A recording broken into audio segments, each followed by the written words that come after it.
illustrious class of 2009, a pleasant good morning. Today we embark on what will be one of the most important steps in this journey called life. It has not been easy by any means. We were like rocks, filled with impurities and of little value. During those 12 long years, we have been put under tremendous pressure and have been taken to extreme temperatures. Now, today, we are the valuable gems of society, and we stand pure and lustrous like diamonds. In the words of our 2007 head boy, Christopher Nixon, we are smooth and polished, accentuating what can be obtained through hard work and dedication.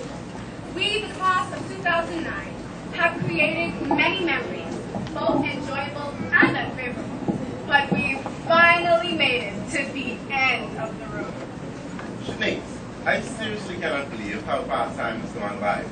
Robin, what are you talking about? I feel like I have been here forever. You have been here forever, literally, you and your primary school buddies. Yeah, Leish, Simon, Shaquille, and the rest. We've definitely had some great primary school times. Do you remember your first day in primary school? I remember sitting on Mrs. Archer's carpet for story time and introducing ourselves. I was the tiniest thing in there. With the biggest head.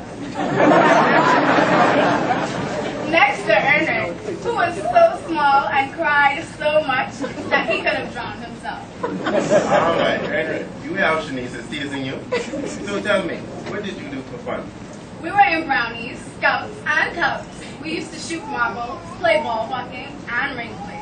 I heard the group used to get in a lot of trouble for that. Yes, that taped-up ruler stayed in the hands of Mr. Bethel, Mrs. Wiley, and Mrs. Johnson. If you didn't freeze when that break bell rang, you were sure to get a nice cutting. Wow, the class is really troublesome. Trust me, during those unforgettable class trips, we wreaked havoc everywhere we went, breaking beds and playgrounds. Our current deputy head boy even got reprimanded by our very own bishop. And how can we forget the day Miss Johnson beat our entire grade 4 class on the field and put us in kindergarten because they were the model students of the class. So when did the class decide to settle down? When we noticed that there was no more nap time after break, the work increased and became even more tedious. I remember our whole class worked extremely hard to pass GLAT and the entrance exam to get into the big school. Fortunately, we passed those exams and came to what we thought was our biggest milestone yet, graduation. Moving on to the big school, eh? Yes, the big school. And boy, were we petrified. Mr. Watson frightened us even more when he told us that his big blue eyes would be on us like white on rice. Besides, going from the biggest students on campus to the smallest ones on campus was a very agonizing experience. I was so scared, I can't even remember my first day of grade 7. What do you remember? Well, gee, I remember coming here only knowing Joshua. It was a different and scary feeling. Not just one teacher to deal with, but a whole 12.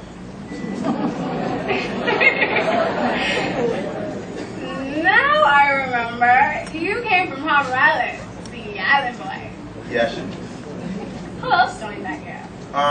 Natasha, Dana, Aldrich, Arabessa, Patrick, and others. Robin, do you remember grade 8? Shanice, who could forget grade 8? The year we were publicly embarrassed in the St. Anne's community. Oh yeah, when Miss Wells made us stand in front of the office and all the teachers issued referrals. That is a year I will never forget. Neither will I. And oh my gosh, what about grade 9 and those BJCs? We had no hope. We were doomed to fail. And to our surprise, the vast majority of our class passed 5 BJCs with the grade C and higher. And now on to grade 10, the year we had a ride. That's what you think. Without Mrs. Major and her wake-up call, we would have not been half as prepared for what was to come. She attributed largely to our success. And you can't forget what she said in the hall at our first careers class. What did she say? Y'all ain't y'all is somebody now since y'all got BJCs. You are sadly mistaken. All you could do right now is pump your ass and pick up garbage.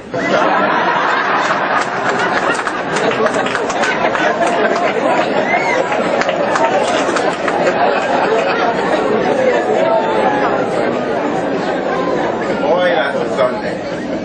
Hey, Robert. What did you think about the Anglican Schools Festival in 2008?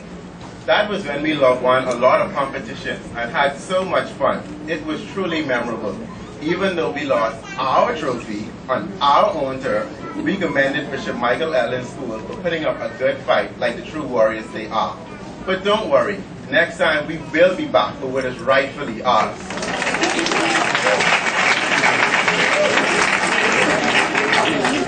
Got that right. But what else happened in grade 11? I'm having trouble remembering.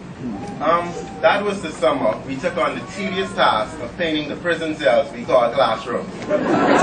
It almost killed us, but we got the job done. And it was a pretty good one, I must say. And now on to grade 12, the most difficult test of them all. We were tried and pushed to our limits. Fortunately, we reaped many benefits and awards, such as the senior boys coming first runner-up in the BAISS Softball Championship. We have a member of the Police Cadet Corps, Arabessa Rule, who also won the Zonta Club essay competition, along with Dana placing third. We have quite a few gifted writers, don't we? Yes, other members of the class, such as Dominic and Ashlyn, showed their creative writing skills by winning various poetry competitions. Princia placed fourth in the United States Embassy Martin Luther King essay competition. Raquel placed second in the Women's Bureau of Affairs essay competition. And Gary was the first runner-up in the Elmira essay competition, winning $30,000 in scholarships.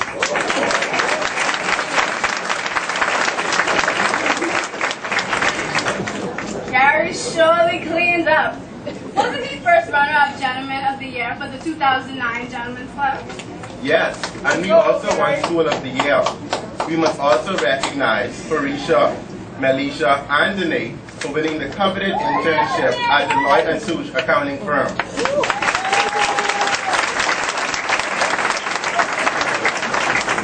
Special commendation must also be given to Inga, our deputy head girl, who received a full 4-year scholarship to Keeter University in Michigan and was the technical cadet in 2009.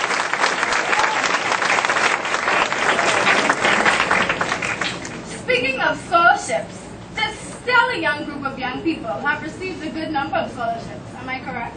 Yes, this class has received over $100,000 in scholarships from various colleges and non-profit organizations.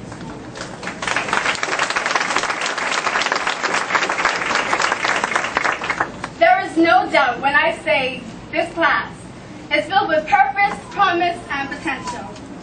We have talented musicians, singers, dancers, and sports players. We are unlike any other, ready to take the world by storm.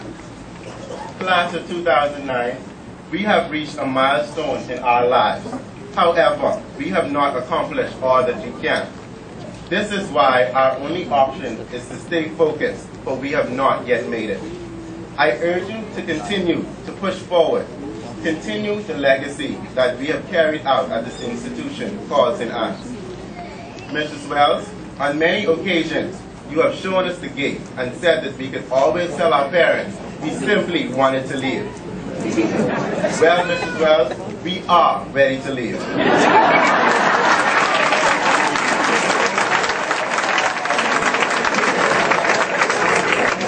We will soon understand what you meant when you said that we always talked about St. Anne's like it's a prison. But we will one day miss the security of those bars and the caring prison guards. There are no words that can sum up how much we love and appreciate your thoughtfulness. Teachers, we have given you nothing, but you have given us the keys and tools needed to make our lives the best they could possibly be. The energy and time spent with us is like a priceless jewel that only we can cherish. Finally, to our parents, no number of words can describe the amount of love, time, and money you have given us.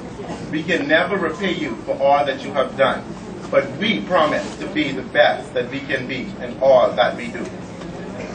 As I close, I come back to you, the graduates. I want to leave you with a quote from Winston Churchill.